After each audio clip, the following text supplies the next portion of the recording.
Thanks very much and welcome everybody. It's terrific to have you here at the Overby Center for our final program of the spring. We saved the best for last. And we're so glad all of you could come. I'd be remiss if before I introduce the judges next to me that I didn't introduce the judges who are with us. I know that Judge Sharon Aycock is with us, and Judge Deborah Brown is with us, and Judge Mike Mills is here, I think. There he is, yes, Judge, welcome. Did I miss any other judges? Well, good. If you're a judge or whether you're not a judge, we're glad you're here. We're going to have fun tonight. This program is especially meaningful to me because I'm able to interview two high school classmates of mine from Provine High School. And the terrible thing about this is that even though these two guys were a year ahead of me, they look 10 years younger than me. And life is not fair, but judges know that, so I guess we can go through it. So I want to start by introducing the person who wrote this book, One Over, Judge William Alsup. Bill was in the class at Provine just ahead of me. He was one of the smart guys, so I didn't have a whole lot of contact with him. That's the way it worked back then. But Bill went to Mississippi State after Provine, and then he went to Harvard Law School, and he was in the first class that gave a combined degree in public policy and law. And so he got that combined degree at Harvard, and then he became a law clerk for Supreme Court Justice William O. Douglas. And his life his career took off. He was a very prominent and successful lawyer in San Francisco, and then President Clinton named him federal judge, and he's still a very active federal judge, and you read about him from time to time because he keeps I won't say he keeps President Trump in line, but he sometimes makes judgments that tell the president don't do that. And there's nobody else has been on this panel before who's successfully done that. Danny Cupid, also a classmate of mine, and he went on to Mississippi State, and they were both on the debate team. You'll hear about that probably in a little while. And Danny then came to Ole Miss, saw the light, went to the law school here, and was an outstanding graduate there. And you might hear about a lot of different people in this book, but the classmate who stayed true to Mississippi and stayed in Mississippi all his career was Danny Cupid. And he's done very well as a lawyer in Jackson and in politics. He was president first of the Young Democrats, and then he was president of the entire Democratic Party of Mississippi. And he and Curtis Wilkie went to the 1968 Democratic Convention as delegates. And that was probably the most famous political convention in the history of our country. And we'll save that for another time about what Curtis was doing there, but Danny was probably following up good. And of course, then our most distinguished panelist here tonight is Judge Henderson. Judge Henderson has a distinguished, people call him the legendary Thelton Henderson because he's had such a distinguished career. And his first time back to Mississippi since he was here as a member of Robert Kennedy's Justice Department. He was a member of the Civil Rights Division, and he came down here to Mississippi to monitor what was going on. He was a friend of Martin Luther King's, and he was with Medgar Evers the day before he died. And he can set the stage for us. And in fact, that wouldn't be a bad way to start, Bill, if you don't mind. So many of us, even if we lived through it, don't even really remember it, and a lot of you who didn't live through it can't believe it.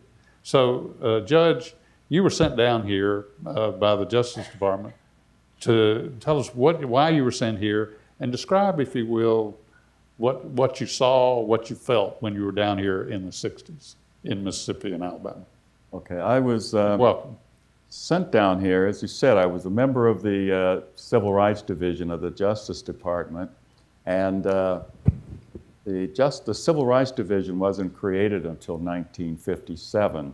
I joined it in '62, and there were only 37 lawyers in the division at that time. It was a small division and growing.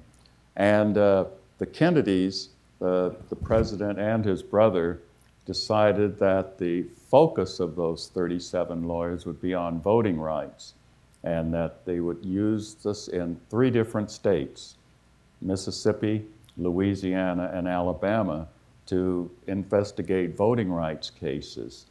And that's what I started off doing. I was assigned to Louisiana. But when the civil rights movement gained steam, and Martin Luther King particularly, when he was doing the Children's Crusade in Birmingham, they decided to redirect these attorneys and their energy from voting rights to the things that were happening. And so, because I was the first black in the department, they found out pretty soon, and to my surprise, that I had a particular rapport with the civil rights leaders. When I would meet with Medgar Evers, he would treat me a little differently than he would the other lawyers there, and so there was better communication going back and forth. So when that happened, I started then just simply following the civil rights movement. Instead of working on voting rights cases, when King was in Birmingham, I was in Birmingham. When Medgar Evers was here, I first came when the head of the NAACP, Roy Wilkins, decided that he needed to get the NAACP more involved because SNCC and the other civil rights groups were getting all the headlines, and the NAACP was seen as also irrelevant at this time. And so he announced that he was going to come to Jackson and get arrested to parade in front of the Woolworth store. And so they sent me down to observe that and make sure no civil rights violations. And when we were talking in your office a little before, you were talking about some kids that got arrested and put in a van. So I drove up, I think it was 1 o'clock when he was supposed to demonstrate. I drove up in my car to park around the corner from Woolworth, and it was so crowded I had to park a couple of blocks away. And as I was walking toward the Woolworth store to observe the demonstration, kids were handing out leaflets, and I grabbed a couple. And as I approached the corner to turn to Woolworth, you were talking about, I got arrested. Or because I had these leaflets in my hand and they thought I was distributing leaflets. So I spent that whole episode in a police van. Golly. And then finally, my boss at Civil Rights heard about it. It was on the news, and Burke Marshall called the police, and then they let me go. But I missed that event. But that's why I was here, to monitor that and then to keep up with what Medgar Evers was doing, and making sure that there were observers here to make sure that there were no civil rights violations. Well, one more thing before we get to Bill and Danny. It's hard to imagine the climate of fear that existed back there for a lot of different reasons. And you were telling me there was at least one time when you had some personal fear. Would you tell that story about being in Forest, Mississippi? Oh, yeah. Yeah, that was quite scary, especially retrospectively. I was driving to Jackson from Birmingham for another one of those something that was going to happen in Birmingham.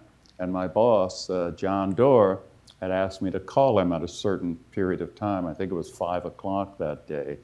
And so when 5 came, I was driving along whatever road it was, and I came upon a gas station. I didn't know what town I was in, and pulled into the gas station to call John Doerr, and we talked. And it was a very small station with 2 pumps there and a phone booth.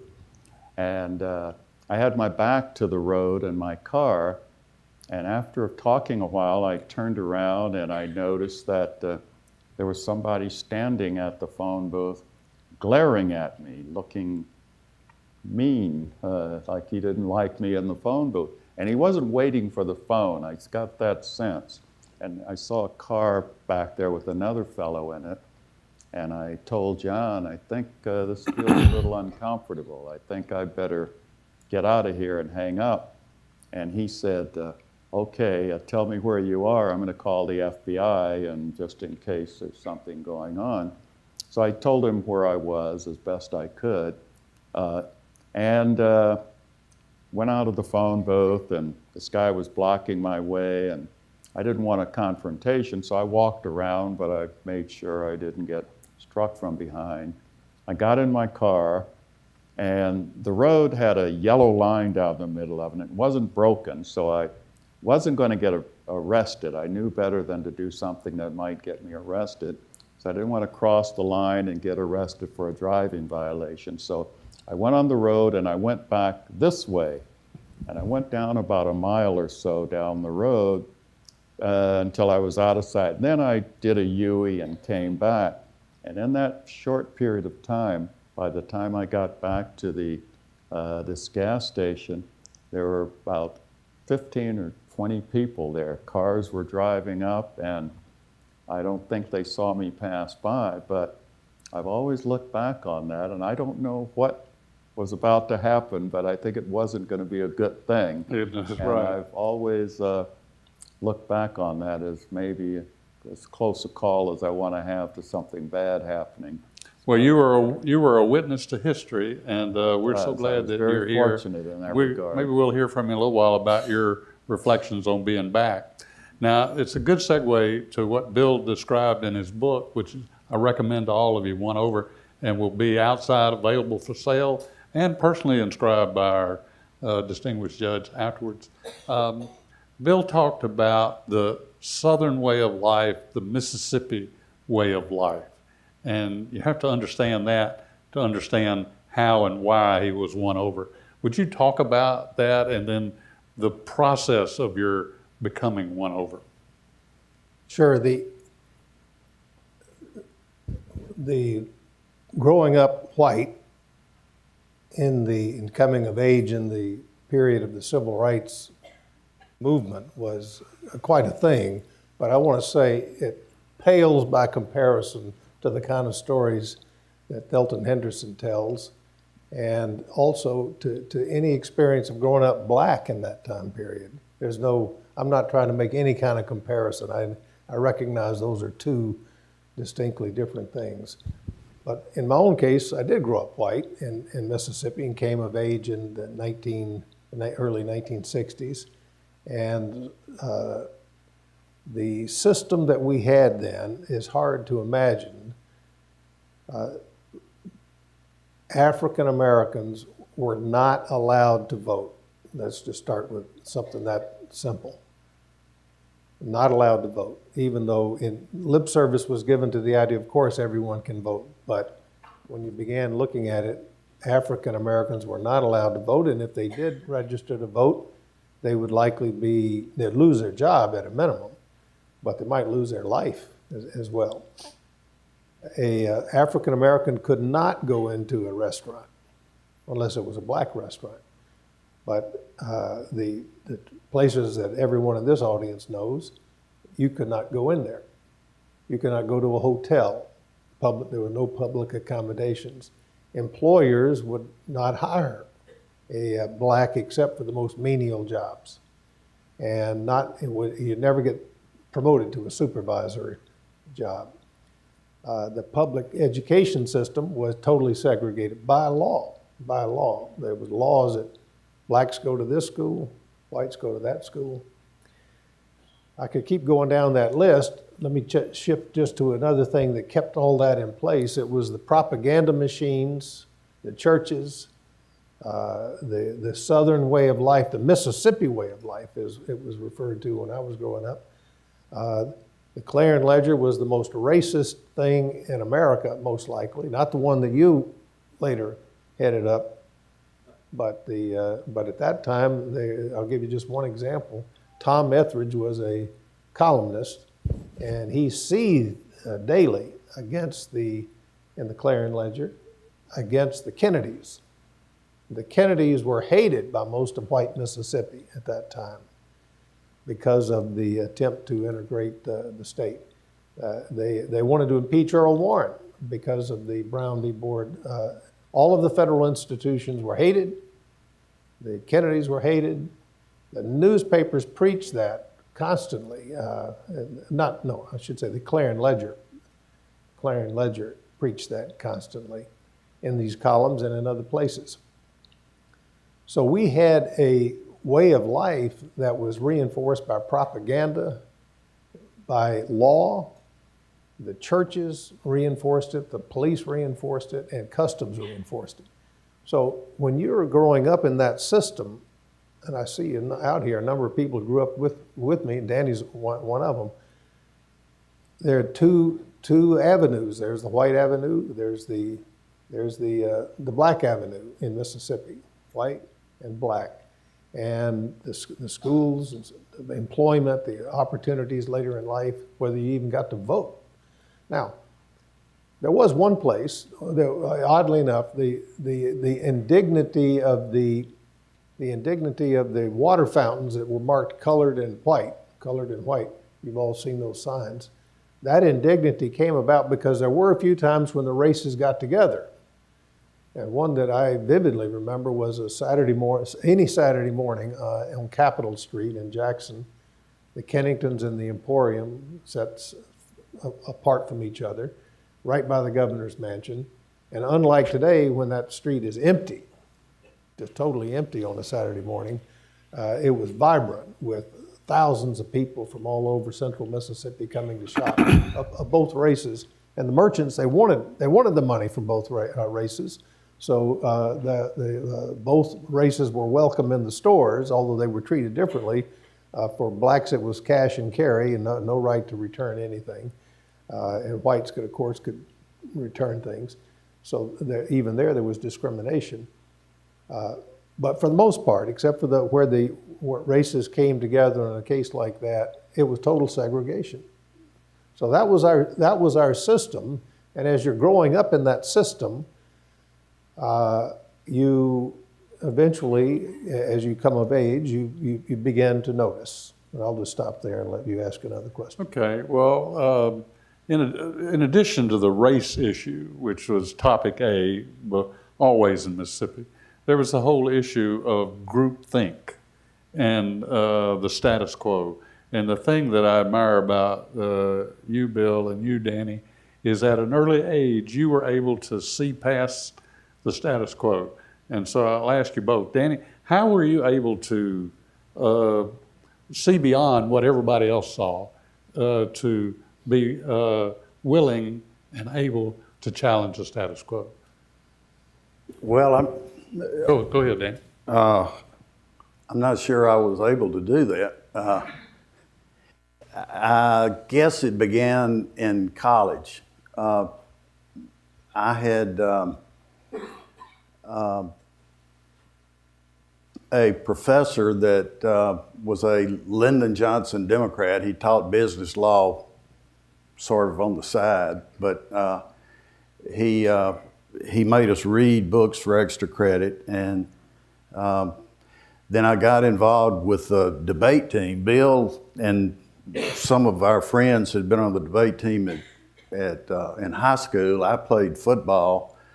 And in the fall of my freshman year, I found out I had nothing to do. I didn't have football practice. So I helped them with the debate team and eventually got on that. And that helped to formulate the ability to think, to do research on a particular issue, organize it in a way that made sense, and then develop the thought. And, you know, I don't know, somewhere during that process, I guess I followed the philosophy of one of Curtis and my contemporary philosophers: when you get to a fork in the road, take it.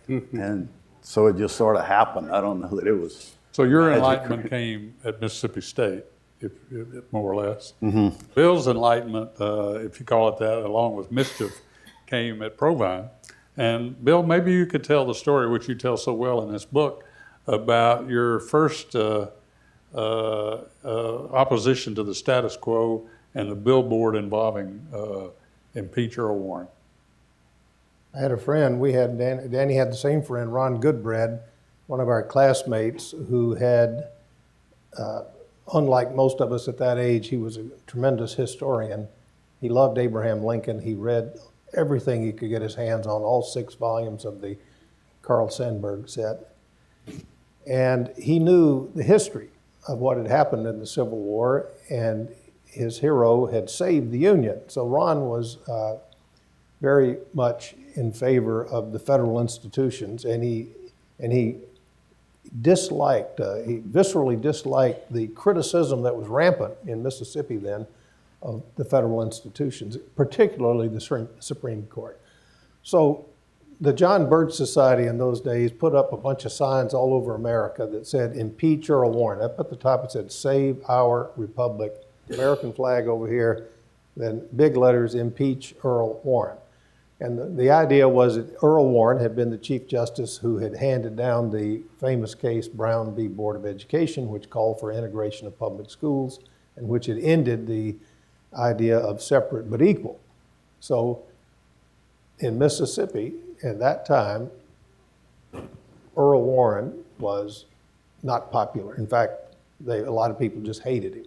So the John Birch Society hated him. They said, "Impeach Earl Warren." So they put up one of these signs on Highway 80 coming into Jackson, and Ron got worked up about this. And I was a good friend with Ron and respected his views. He knew history, and he got me worked up over it. I don't take much credit. I was his helper. And so he decided, and we decided together, that we would paint over. We would go get some paint from my house, and we would paint over the "Impeach Earl Warren" part. So we went to the house and found enough old paint to mix together. It turned into beige when you put it all together in 2 cans. We put it in the back of my mom's 1954 Chrysler, brown and tan, and waited for darkness to come. Now, is Ann here? Is that Ann back there? So I was trying to impress Ann back in that era, and she was a year behind me in Provine, and so I called her up, dialed her up. In those days we had dial phones. And I said, "Ann, here's what we're gonna do." I explained it to her. She said, "Can I come too?" Now that really surprised me because, but I was stuck. Now I had to go through with it. I couldn't, she wanted to come, so I wanted to impress her. So we picked Ann and we went out there. We cut a big branch off as a paintbrush, and then one of us got up on the top, that was Ron, with the 2 cans of paint. We did a little up the little back scaffolding thing, and then I got around in front with a big paintbrush and guided Ron over the offending language, and he poured down can number 1 and I smeared it up. Meanwhile, mind you, this is right on Highway 80 and it's blazing in light, and the cars are coming by at night, and surely they could see what's going on. So we needed a second can, and so Ron pours down the second can and I smeared it up. And then we got the hell out of there. And the next day it was all over the news. They called us communists, communist internationalists, one-worlders, and socialists. So we had a laugh over that, but Ann and I were mortified because now we could get into trouble over that. But Ron, who was very dismissive of the whole system, he said, "No, it's ridiculous. They deserved it." So that was a counter protest, and the night was February 6, 1963. February 6, 1963, and I wrote my entry in Spanish in my diary, thinking the police would not be able to read it. And you were right. So anyway, there we go. That's the story. That's a great story, and I guess the statute of limitations has run. I think it has. Yesterday I was in Jackson at a little book signing, and Sandra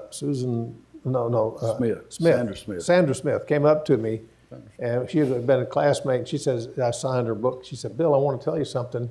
My dad was the one who put that sign up." She was happy that we were very careful not to paint up the flag. We were making, so we only got the part that said impeach Earl won. Well, that was a bold act then. It'd be a bold act now. But and I'm glad that you went undetected as well.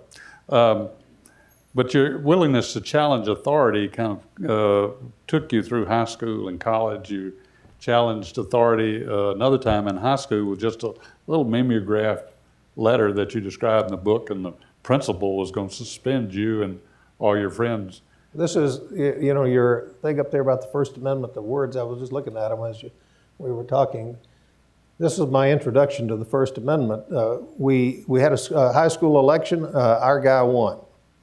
Then the principal canceled the election on the ground that he, instead of having a 3.9 average, he had a 3.89 average. And well, this was all known beforehand. So we said, Ron and I, again, the same guy, we printed up, mimeographed a little broadside saying this was wrong, and we circulated it at school. Well, we got in so much trouble, the principal was going to throw us out of school for that, and he called our group into the office and read us the riot act and so forth. And then he said, all right, I'm going to meet with your parents and see what they think. Anyway, we went back, and this was the only time that the nerds got a standing ovation. When we went back into class, everyone stood up and clapped, so because those 35 copies went around like wildfire. But one of the other guys' mom came. She was a frontier lady from Arizona. She came and just tore another hole in Principal Howell France and said, haven't you heard of the First Amendment?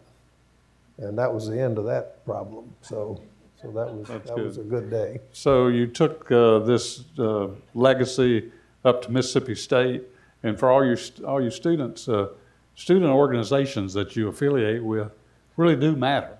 And Bill tells a great story about his involvement with the YMCA there at Mississippi State. So you want to talk about how that influenced you? Yeah, I will, and this involves Danny as well, because this is the story of the Aaron Henry story. Slides are up. It's really more. Danny is the hero of this story, but I did have a minor part. This is, I'm going to tell you something. You'll say it can't be true, but it was true. In 1966.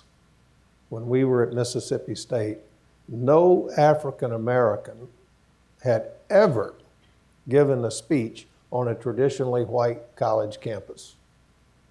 I defy you to go find some counterexample to prove that I'm wrong about that. Here's part of the reason. That would have implied under the Southern Code or the Mississippi Code social equality, which was verboten. That was part of the thing, no social equality. So no black had ever given a speech at a white campus. Well, we wanted, Danny had gotten to be friends with Aaron Henry, who was through his work with the Young Democrats, had gotten to be friends with Aaron Henry, who was the state president of the NAACP. And he lived in Clarksdale. He was a pharmacist. He was not an outside agitator. He was homegrown.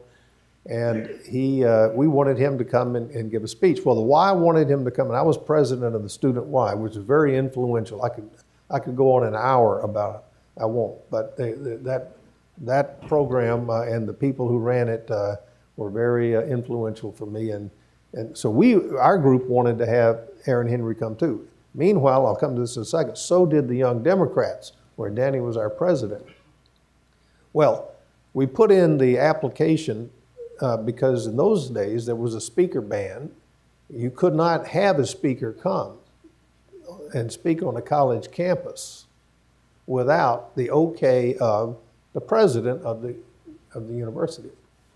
Well, so we had to go through the process. Well, he was turned down because it was, quote, too controversial. That was the thing, too controversial. So we said, no, that's not the real reason, and this is wrong. We don't like this. Well, meanwhile, the Young Democrats did the same thing, and he was turned down as well. Same thing happened. Well, I think on the this is the YMCA sent in a protest. Now let's go to the next next slide, and then we'll go to the next slide. All right, this is the famous Danny Cupid memo, which I have a copy of, but he doesn't have anymore. But I found it in my archives. So after we were turned down by Danny said, you know, we just ought to go to federal court. We ought to go to federal court, right there, federal court. And we're going to get this thing declared unconstitutional. So, well, that would have been a big step. I was one of Danny's officers in the Young Democrats. And so he sends this to the four of us we only had 4 members of the Young Democrats, as I recall. So he sends it and said, let's meet and discuss this in the cafeteria. So we met and discussed it. Well, there were a number of problems. He had lined up Jimmy Robertson as a lawyer over in Greenville, so that we could have gone through with it. And then, but there were some problems. I mean, think about that. You would be cutting off your job opportunities. They could figure out ways to show that you couldn't graduate after all. We had a guy beaten up right in front of the Y who was a liberal guest who had come down. That had happened earlier in the year. I'm not saying they would have beaten us up, but there was always a risk of some danger. There were any number of ways. They could have called the draft board and said, draft Danny Cupid. So that's the way it worked. And the reprisals and the Clarion Ledger was all over this. That guy, Tom Etheridge, he was all over this controversy, saying how bad Danny was, how bad the Y was, and why weren't we doing what the president of the university wanted, because we were threatening to sue. Well, so Danny proposed the lawsuit, and eventually I decided I was going to join in with Danny, and I was going to be one of the plaintiffs. We were just going to be named, you know. So I wanted to distinguish the Y, though. I didn't want the Y to get tarred with the lawsuit, because I was involved with both. So I wrote a letter, probably the next slide. Keep going. There, yes, that's it. I wrote this letter to President Giles explaining that we were going to bring a lawsuit. It was Young Democrats. I didn't say it's not the Y, but I made it clear. I said Young Democrats, Young Democrats, Young Democrats. So, and explain why, because it was a violation of the First Amendment, your First Amendment. And so then Danny and I had already met with him, and he had told us he was all in favor of bringing, but the Board of Trustees had tied his hands and said, no, you can't bring that guy. So when he got this letter, he then took the letter to the Board of Trustees, and the board backed down and said, Aaron Henry can come after all. So now let's go to a couple more slides. Keep going. Here we go. So President Giles reversed himself, and the board allowed him to reverse himself. And so now it was all set for the big event with Danny and Aaron Henry. And then on the night in question, it was early January 1967, he did come. We were going to use the YMCA auditorium for the place. And get this, there has been so much controversy over this on the campus, but also in the Clarion Ledger, that there was a huge number of people who wanted in. This is about, 200 people? We had 750 people who wanted to come in. We could hold 400 in our auditorium, but we couldn't hold that many. So at the very last minute, we got permission to move everything over to Lee Hall, which could hold that many people. And Danny and I were walking with Aaron Henry going over in that sea of people. I remember this. And this is how naive I was. Danny was smarter than me, but I said, we had not done a thing to prepare for his security. Somebody could have come in and done some violence, and it would have just been Danny. So but fortunately there was nothing like that. It was all peaceful, and we got over to Lee Hall, and Danny got up on the stage. I was in the audience, and it was a wonderful moment. Aaron Henry was introduced by Danny, and he gave a speech on the Voting Rights Act. The Voting Rights Act had been passed in '65. Now remember, this is January '67 when the talk is being given, but he gave a speech saying, here's what's going to happen under the Voting Rights Act. And every one of those predictions came true. The Voting Rights Act worked exactly like it was supposed to work, and it changed the face of who got elected in Mississippi, and that's what he was predicting. So at the end, there were 2 or 3 professors who had the foresight to sit down in the front. One of them was Sam Dudley, the head of the speech department. They were sitting right down in the front, and when it was all over and everyone was giving polite applause, those 4 people stood up. And that precipitated a standing ovation. So Danny, you want to add to that story? What a telling and poignant story that is. You want to add to that in terms of your motivation for taking the lead in that and how you felt it impacted things? Well, it increased our membership in the Young Democrat, which was the real reason for. No, I don't really. I mean, he was factually accurate. I don't. I guess our testosterone levels were higher then than they are now.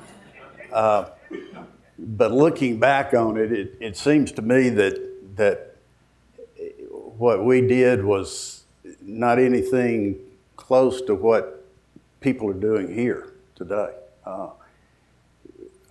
Back then, our enemies or our adversaries were a few crusty old guys on the college board and apathy.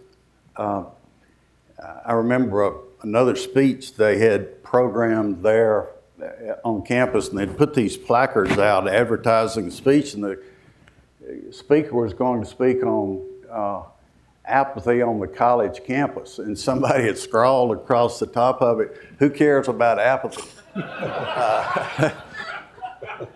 But, you know, I'm Canceled due to lack of interest. But I've been reading what's been going on up here about the monument, and of course what Dr. Kayat has done over the past 6 or 8 or 10 years about trying to move attitudes here, and it just, particularly about the Civil Rights Monument, it occurred to me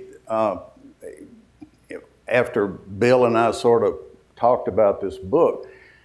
The adversaries today here are skinheads and sons of the Confederacy, and you know, there's a lot, it seems to me there's a lot more antagonism and risk involved today than what we did at the time. I mean, we were all proud of ourselves, but you know, it sort of pales in comparison to what other people have done back then and even what is going on today, it seems to me. But historically, if you look at, if you use the analogy of the Berlin Wall, our Berlin Wall was the status quo of segregation. And when James Meredith came to Ole Miss, that knocked down part of the Berlin Wall. The knocking down of the speaker's ban was equivalent of knocking down a portion of the Berlin Wall, because the people being afraid to hear somebody else speak ideas opposite of the status quo had undermined Mississippi for decades. And the two of you had a huge impact on that. And so you helped bring down that Mississippi Berlin Wall. That's great. I want to go to the audience here in a minute. We could talk all night, but first I want to get the reflections of the 3 of you, particularly the 2 of you coming back to Mississippi. Judge Henderson, it's been 50 years since you were in Mississippi, and you've had the opportunity to drive through a little bit from Birmingham and Alabama and coming over here. What impressions do you have today, and what conjures up in your memory from before, and how does that fit with today? Yeah. Well, I'll echo something that was said just a few minutes ago. The dream of that was 37 lawyers and of the Kennedys was that by enforcing the Voting Rights Act and getting the blacks the vote, it would change the system. And coming back here 56 years later, system has changed. And I was telling Bill a little earlier today, I know it intellectually. You know, I read the paper every day and I know things have changed, but living it after being here, and just give you some examples of it. When I came to work in the field, when I came to Mississippi, there was no place I could stay. There was no place I could rent. I couldn't go to a hotel. When I was in Jackson, I had to stay at a military base. I stayed at Maxwell Air Force Base. And one time when I didn't have time to go there, I ended up sleeping overnight in a black cemetery around that Medgar Evers found for me and smelling formaldehyde all night long. When I was in Birmingham, I could stay at the A.G. Gaston Motel, but there was no place I could eat other than a black restaurant. And so I was telling my wife, it was amazing to walk into a DoubleTree hotel and, hey, I'm actually in, I can go to the room, you know, and it's quite remarkable. And the emotion, it's been quite emotional, seeing the changes. And, you know, and I know that all the attorneys that worked on those cases, we had a Civil Rights Attorneys Association for many years that consisted of those attorneys in the 60s that filed those voting rights cases, and with John Doerr, our leader. You know, and we're so proud that we played a little bit of a part in what has now happened here. And I wanted to mention something else. I didn't get a chance to do it. I did have an ID when I got arrested that day, but being an attorney with an ID from the Justice Department, a very impressive thing that you could whip out, and it would usually take care of whatever problem was developing, whether it was a legitimate problem or not. But I had a funny feeling of guilt. I saw such bravery from, particularly, first of all, from the black school children in Birmingham who would come from the rural areas to march and get arrested and beaten by Bull Connor. And they would come, they'd have their toothbrush and a face towel, they're ready to go to jail. And whereas something happened, I'd pull out, I'm from the Justice Department. Okay, we'll get out of here. And I started feeling like a coward. And I wanted to do something. And Martin Luther King once said, you know, Thelton, the best thing you could do for the civil rights movement? And I said, what's that? Eagerly, Dr. King. He said, you know, get beat up. And that would show that even a Justice Department attorney is not immune from this kind of a thing. Well, I didn't want to get beat up, but I wanted to sort of, and so I said, I'm not going to pull out my ID. I'm going to just be a regular person like the others. And well, I remember another very emotional time. Medgar Evers had a big rally on that West Capitol. Was that the street? There was a big auditorium there. And they had gotten Lena Horne, who was a famous black entertainer at the time, Harry Belafonte, who's still around, was very famous then, and James Baldwin. And a big full auditorium. It was, I would say they had maybe 500 people in there, 400, about double the size of this. And the speakers were on the stage, and I saw the little kid, and they were giving money. They said, anybody who wants to give to this campaign, come across, and they had a big basket. And I saw these little kids in overalls, some of them in bare feet, pulling out little change, you know, probably 30 cents in change and putting it in. And I just said, I can't sit here and see this and, you know, be this official.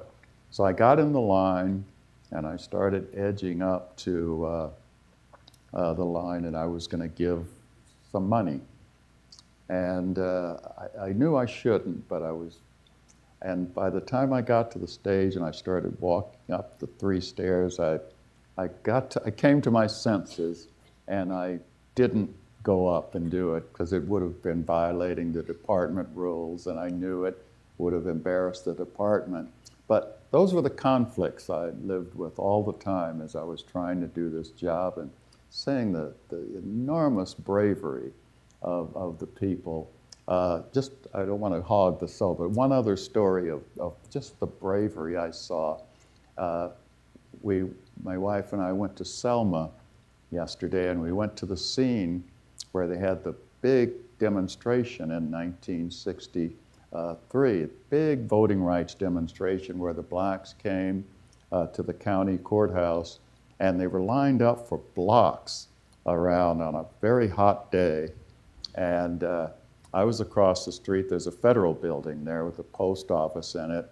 And back then they used to have phone booths. There was a phone booth outside the building that I was on the phone with Burke Marshall from the Justice Department, from the Civil Rights Division, describing the goings-on. But the kind of bravery I saw, we had gotten an injunction against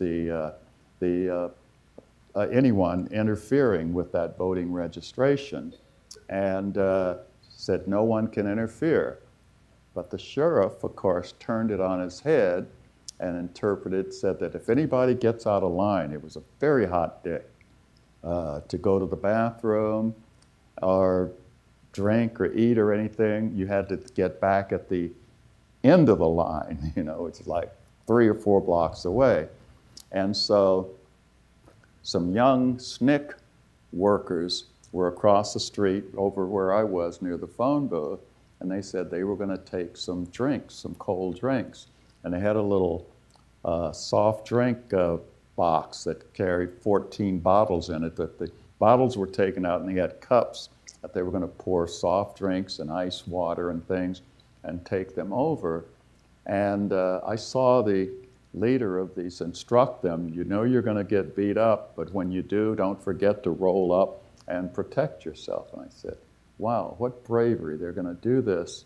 And I my co-worker that were there that day observing, Dick Wasserstrom, had contacted the FBI and said, we want film of this. And the kids got the tray of drinks, and they started walking across the street, and they had deputized really what were some hoodlums in town, and to monitor the thing. And as they got across the street, the deputies came up, and they had clubs, and they started beating the kids and knocked them down, spilled the water, and I just saw that bravery, and they knew that was going to happen. And so I was constantly living under that pressure of, I've got to somehow show, that I'm more than just an official, because this was so important. So these were kind of conflicts that I carried throughout my tenure at the Civil Rights Division. You knew then and you know now that you were witnessing history and you were a part of history. I know it now. I think I was sleepwalking then. I was in the middle of it, and it was so exciting, and I would write home and say, hey, gee, I know Martin Luther King. Wow, he's a great, Yeah, it was a part of history, and most Great. important part of my life. I think it helped me in everything else I've done since then. That's great. Bill, I know you've been back to Mississippi many times, but what are your reflections today versus back then?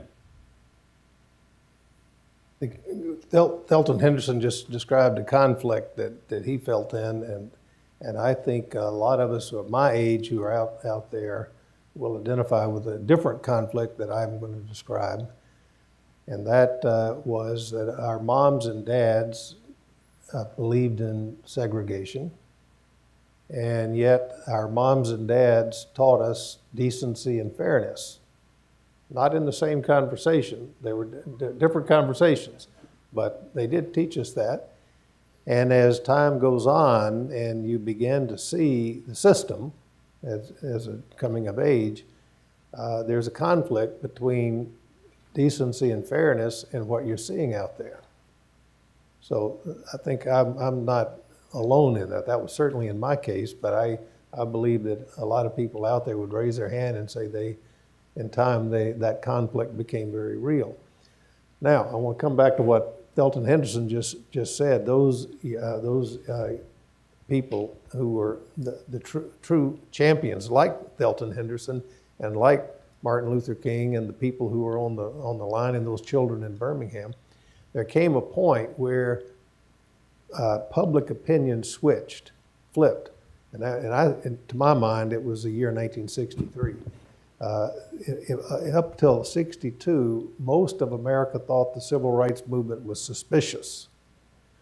But when those children started getting sprayed in Birmingham, and I could go on with that, but the public opinion was horrified. And even in white Mississippi, people began to say, that's not right, that's not decent, that's not fair.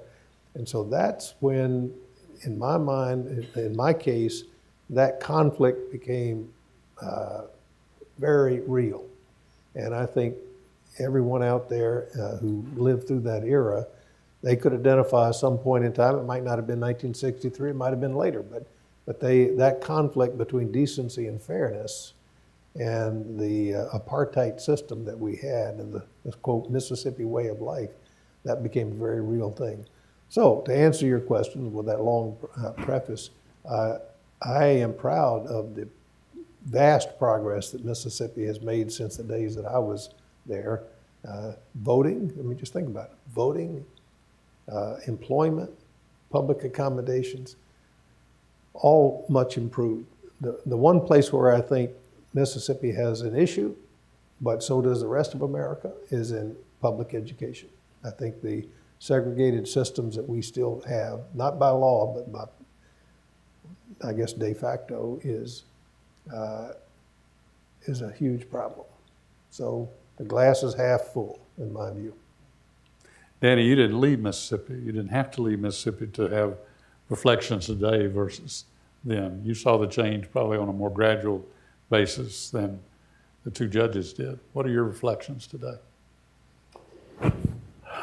Well, I have to agree with Judge Alsup about the institutional changes that have occurred over the past, 50 years.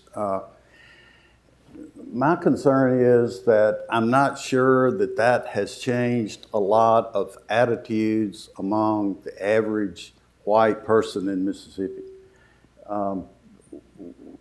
We have the right to public education, but for the most part, we still have a segregated school system.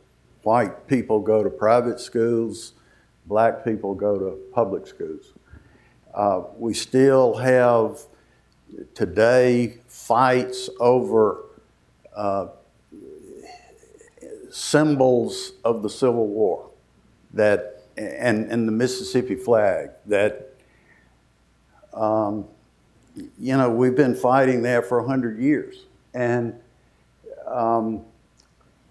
I think until we get the attitudes of people changed, we're always going to be at or near the bottom. And that comes with leadership, I think. And it comes in spurts. I mean, Governor Winter brought us light years ahead in public education. But ever since his administration, that shrine has been chipped away. Every session of the legislature, there's some added chipping away. There's, the leadership, and I hate to give credit to this university, but the leadership here is admirable compared to other institutions. and that, you know, that's one of these gradual changes that have to take place. And until people step up, student leaders, university leaders, I still have that concern about what's in your head. So is the glass half full, or is it even that full? Right. It's a good question. Let's let the audience join this conversation. Questions from our audience? Now, can I be exempt from these questions from the audience? No? Okay, who'll go first? Yes, sir.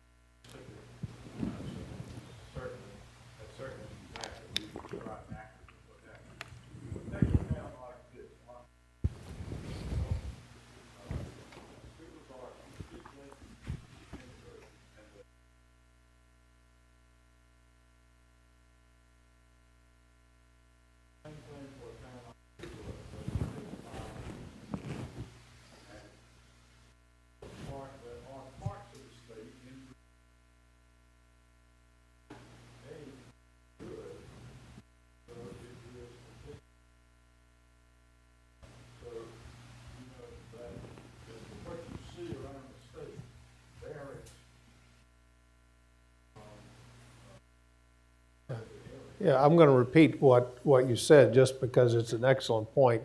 What I described is definitely true in Jackson and the Madison County thing and Jackson, Hines County. But what I've forgotten your name, but yes, from the law school, right? He says Tupelo and Oxford have a model of integrated public schools. And I stand corrected to that extent. I stand corrected and I say bravo. Good. It'd be a good thing if the press would cover some things like that, wouldn't it? Because Mississippi is such a has its own resonance in American history of racial cruelty, and it would be nice if the press would sometimes come and do a story on Oxford and Tupelo and the public schools there. That would be great. You know, it's one thing for him to criticize the press of the 1960s, but lay off the press now, will you? Other questions? Don't be bashful. Yes, sir. From the Higgin Hogs, and I was much younger, but Bill Alsup and all of those guys really made it okay to be smart. And then when I read his book, and I knew all of those people so well, I was so touched by the fact that we grew up in a nation that didn't exist. And guys like these, and they played, had a pool table that had red ball. And no pockets. Being 4 or 5 years younger, it was just an amazing thing, and it didn't mean to. You made a lot of difference. And Thank you. The Revenge of the Nerds. Lee had a light now. Bill, I haven't seen you in. Oh, yeah. The question that I have. And you're a good friend of Ron Goodbridge, too. Yeah, that's right. State partner, Yeah. Millsaps, and that was my question. How come you Mississippi State boys could never beat us Millsaps boys? Well, those are the only kind of people like you and Ron. How many people are here from Provine, went to Provine? Look at that. That's a good turnout. Congratulations. One or two more questions, and then we'll go to our reception. Yes, Judge? I just want to thank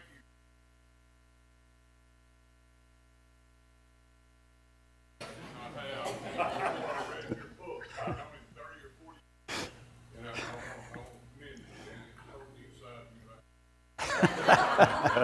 See, that's why I didn't want to take questions. Okay, last question. Who'll ask the last question? I'm going to give the last question to Curtis Wilkie, who asked us, the three of us from Provine, I thought a pretty penetrating question. Where's Curtis? Curtis, will you ask that question? Dr. Larry, again, you guys from Provine High and from Provine.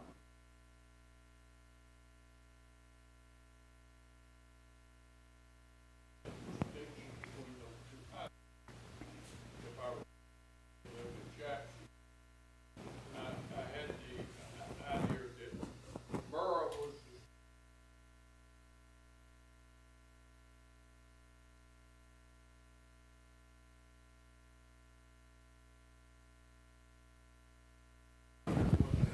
that came out. Bill? I think in an indirect way, yes. The students at Murrah were all from the upper class, rich part of Jackson, and that group had they had the most to lose from the or the most to gain from the status quo. This is just a theory now. I didn't know any. I didn't know a single person from Murrah. But it is true that the Provine group were the south and west part of town, and that was the working class part of town. And so we had less to lose and less investment in the system, but only slightly. I'm not sure that, it's hard really for me to give a good answer to that question. With all these Provine people here, I can't pass up the story about Billy Godshaw. Billy Godshaw was from Hobbs, New Mexico. Donna's here. I hadn't seen Billy. He may be here. Was from Hobbs, New Mexico, and he came to Ole Miss, didn't know one person here. And he went through Rush, and people would talk about where they were from. And so all these people said, well, I'm from Murrah. And others would say, I'm from Provine. And he said it took him 3 months being here to realize that Provine and Murrah weren't cities in Mississippi. Can I make one other comment? Jane, is that your husband? All right. There are a lot of people in this audience who have stories to tell. And your husband, whose name is? Larry Lee. Larry, was on the Mississippi State basketball team, right? That went in 1963 to the NCAA against direct orders of the governor, direct orders of courts, and went up there and played the first integrated game. It was all white Mississippi team against the Loyola team. And that was a history-making thing. And he was on that team. They went up there and played that game. And I think there were a lot of people in this audience who have stories like that to tell. This guy right here gave the money to Mississippi State to put a huge remembrance of that event up on the basketball stadium at Mississippi State. So that was a piece of history itself. That was the first. This has been extraordinary. Robert, you have a question or an observation? I think there was actually a lot of interaction between Murrah and Provine and Central. When we were there, but the rivalries there, I think, if anything, promoted some togetherness from anybody from Jackson. Football games or the rivalries as to who was national scholars. Mm-hmm. So, I did pretty well in that category, regardless of our working. That's very true. This has been an extraordinary evening, and Judge Henderson, Judge Alsup, Danny Cupid, I know the entire audience joins me in thanking you for coming here tonight.